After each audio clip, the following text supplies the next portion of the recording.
Welcome to our channel. Today we how to recover your account with Salesforce step by step clearly. To recover your Salesforce account, start by navigating to the Salesforce login page. Once there, look for the Forgot Your Password link just below the login fields. Click on that link to initiate the password recovery process. You will be prompted to enter your username or email address associated with your account. After entering your information, click on the Continue button. Check your email inbox for a password reset email from Salesforce. If you don't see it, make sure to check your spam or junk folder. Once you locate the email, open it and find the link to reset your password. Click on the link, and it will direct you to the password reset page.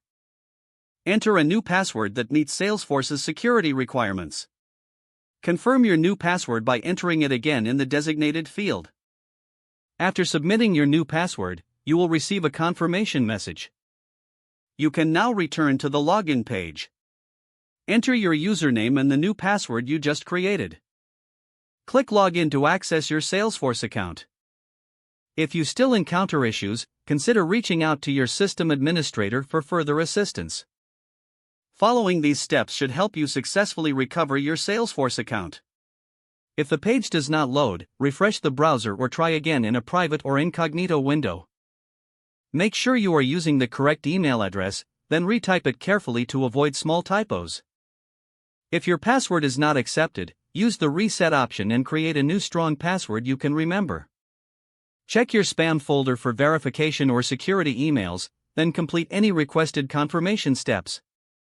Enable two-factor authentication if available to improve account security and reduce unauthorized access risk. After signing in, review your profile details so your contact information and settings are accurate and current. If you see an error message, note it down and try again after restarting your device and internet connection. Log out when you finish, especially on shared devices, to keep your account and payment information secure. If the page does not load, refresh the browser or try again in a private or incognito window. Make sure you are using the correct email address, then retype it carefully to avoid small typos. If your password is not accepted, use the reset option and create a new strong password you can remember. Don't forget to like this video and subscribe to our channel for more step-by-step tech guides.